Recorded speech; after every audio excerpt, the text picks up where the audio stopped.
സേതുട്ടാ, എല്ലാവരുടെയും മുമ്പിൽ വെച്ച് എന്നെ അങ്ങനെ കൊച്ചാക്കണ്ടായിരുന്നു. എന്നെ മാറ്റി നിർത്തി സ്വകാര്യത്തിൽ പറയായിരുന്നില്ലേ സാമ്പാർ മോശമായിരുന്നു? അയ്യേ, ഞാനൊരു തമാശ പറഞ്ഞല്ലേ. ഒന്നുമല്ല, പണ്ടത്തെ ആളൊന്നല്ല ഇപ്പൊ സേതുവേട്ടൻ.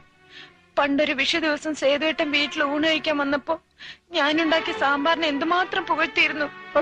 ഓർമ്മയുണ്ടാവില്ല, ഞാനൊന്നും മറക്കാൻ ശീലിച്ചിട്ടില്ല. പിന്നീട് എഴുതിയ കത്തിലും സാമ്പാറിന് അഭിനന്ദനം ചെയ്തിരുന്നു. കത്തില് സാമ്പാറിനെ പറ്റി എഴുതാ? വാ, കാണിച്ചു തരാം. വേടാ, ഞാൻ ചിലപ്പോ എഴുതിയിട്ടുണ്ടാവാം. എഴുത്ത് മുഴുവൻ എടുത്തു വെച്ചിട്ടുണ്ടല്ലേ? എല്ലാം ഉണ്ട്.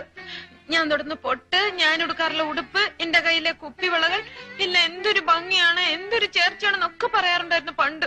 ഇപ്പൊ ഒന്നുമില്ല. ആര് പറഞ്ഞു ഇപ്പൊ പറയില്ലെന്ന്? ഇപ്പൊ ആണേലും പറയാം.